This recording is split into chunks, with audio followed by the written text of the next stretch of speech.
नमस्कार, मैं रामकुमार शर्मा, एडवोकेट, मेरठ से। उत्तर प्रदेश की राजनीति क्या तमाशा बनकर रह गई है? क्या तमाशा बना दी गई है? सवाल तो बनता है। सवाल इसलिए बनता है कि हर कोई सांड की बात कर रहा है, सांड के गोबर की बात कर रहा है, गाय की बात कर रहा है, हिजाब की बात कर रहा है, खिजाब की बात कर रहा है, साइकिल को आतंकवादी बना दिया गया। ये निरंतर सतत प्रक्रिया के तहत हो रहा है। क्या सांड 5 साल से सरकार को नजर नहीं आए? क्या ये गोवंश जो सड़कों पे मारा मारा फिर रहा है, भूख प्यास के तड़प तड़प के मर रहा है, और तथा कथित तौर पे जो काजी हाउस बनाए गए थे, जो उनके लिए शेल्टर होम बनाए गए थे, उनकी क्या मनोदशा दुर्दशा है? क्या कभी सत्ता ने इस पर विचार किया है? जिस गाय के व्याख्यान को लेकर, जिस गाय के प्रकरण को लेकर पूरे देश में बवाल मचाया सत्ता ने, क्या उस गौ माता को रखवाली के लिए, उसकी रक्षा के लिए कोई कारगर उपाय किए? नहीं किए। तो आज जब चुनाव आ गए हैं तो आज तो महामहिम साहिब भी कहते हैं कि गोबर से रोजगार मिल जाएगा। मजाक बना रखा है क्या? मजाक ही तो बना रखा है। कोई इनके केंद्रीय मंत्री आकर कहते हैं कि उड़ने वाली बस चलाएंगे उत्तर प्रदेश में। गजब तमाशा है साहब। सड़कें तो आप बना नहीं पाए, और जो सड़कें बनाई हैं टोल रोड, उसमें आम आदमी चल नहीं सकता, क्योंकि बिना पैसा दिए चलेगा ही नहीं। जिसकी जेब में पैसा होगा वो टोल रोड पर जाएगा। गरीब आदमियों के लिए क्या करा है आपने भाई? सवाल बनता कि नहीं बनता? कोई कह रहा है, कोई क्या साहब कह रहे हैं, साहब कह रहे हैं साइकिल आतंकी हो गई है। ये वाहियात पने की जो बातें इसमें चल रही हैं, इस समय जो चल रही हैं राजनीति में, ये सबसे निकृष्ट स्तर की राजनीति इस समय प्रदेश में चल रही है। मुख्यमंत्री जी कहते हैं कि गौ की हत्या नहीं होने देंगे, उनको मरने नहीं देंगे। अरे आपने तो मरने के लिए उनको सड़कों पे ही तो छोड़ दिया है भाई। इसकी जवाबदेही किसकी है? रोज शेल्टर होम के अंदर कोई ना कोई घटनाक्रम में गाय माताएं मारी जाती हैं। आप कोई व्यवस्थाएं नहीं कर रहे हैं, और क्वेश्चन पूछते हैं कि आएगी तो मोदी, आएगा बीजेपी। कहते भाई क्यों आएगा भाई? कोई बपोती है क्या? कोई गुलाम है क्या?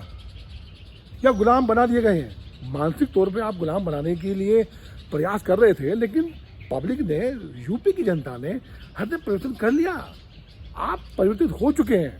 आप कितने ही आप ये हिंदू मुस्लिम का गणित आपका चला नहीं।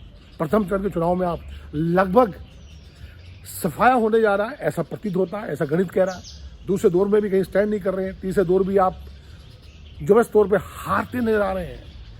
तो ये जो आपका धार्मिक ध्रुवीकरण का जो नारा था वो चल नहीं पाया। तो अब आप ये गाय गोबर, गाय भैंस, ये सब प्रकरण लेके चल रहे हैं। ये मुद्दे होने चाहिए क्या? देश की राष्ट्रीय पार्टी के पास मुद्दा होना चाहिए विकास का। आपको विकास पे बात करनी चाहिए थी, आपको लोगों के रोजगार पे बात करनी चाहिए थी, काम धंधों पे बात करनी चाहिए थी, शिक्षा पे बात करनी चाहिए थी, स्वास्थ्य पे बात करनी चाहिए थी। आपने इस पे किसी पे बात नहीं करी। क्यों नहीं करी? क्योंकि आपने करा ही नहीं। सिर्फ धार्मिक तड़का लगाते गए आप। हाँ, इसके पहले आप एक काम जरूर किया, जो व्यवस्थाएं बनी हुई थी, जो इंस्टीट्यूशंस बने हुए थे, उनको बेचने का काम करते गए। और आपके यानी कि फकीर बाबा के जो झोली में से जो उनके मित्र उन्होंने बैठाए रखे थे, वो देश का पैसा ले लेकर भाग गए। 9 करोड़ रुपए लेके भाग गया, कोई 13 करोड़ रुपए लेकर भाग गया, 1000 करोड़, कोई 15,000 करोड़ रुपए लेकर भाग गया, 23,000 करोड़ रुपए लेकर भाग गया। अभी फिर 8,000 करोड़ रुपए, 1000 करोड़ रुपए का घोटाला सामने आया। तो ये क्यों हो रहा है? उद्योग धंधे चौपट क्यों होते जा रहे हैं? इस पर कोई मुद्दा नहीं है। ये टीवी है ना, ये टीवी चैनल्स हैं जो उसकी जो वृक्ष कन्याएं हैं, ये बड़ा घोटाला कर रही हैं। लेकिन अब शायद सुधरती नजर आ रही है, क्योंकि हवा का रुख ये भाप चुकी है कि सत्ता परिवर्तन होने वाला है क्या? सवाल तो बनता है। क्या मुद्दा चाहिए आपको? शिक्षा, स्वास्थ्य, रोजगार चाहिए, या गाय भैंस के गोबर से आपको उबले थाप कर उससे एनर्जी बनाकर, जैसे पहले महाफकीर ने, महामानव ने, है ना, कहा था कि नाले से गैस निकलेगी, उससे आप चाय बनाइए, पकौड़े तलिए, हैं? अब वो गोबर से आपको रोजगार देंगे। शर्म नहीं आती ऐसी बातें करते हुए? हैं? यह मुद्दा ही नहीं रह गया है, कोई मुद्दा नहीं है। सवाल पूछो इन नेताओं से कि सड़क जो आप बना रहे हो, क्या उस पर टोल नहीं ले रहे? जो हम रोड टैक्स दे रहे हैं, क्या उस रोड टैक्स के एवज में आपने सड़क आम आदमी के लिए बनाई है चलने के लिए?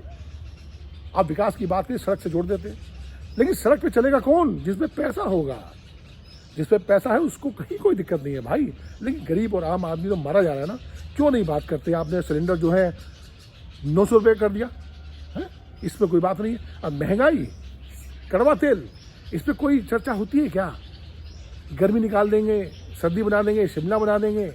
सवाल बनते रहेंगे, सवाल बनता है। सवाल कीजिए नेताओं से और वोट की चोट कीजिए ऐसे नेताओं पर जो बाउंडर करते हैं, तोड़ते हैं, तोड़ने का अपराध करते हैं, धार्मिक उन्माद फैलाते हैं, जातिवाद फैलाते हैं। किसी भी पार्टी के लोग हों, उनका विरोध कीजिए। सवाल तो बनता है। नमस्कार।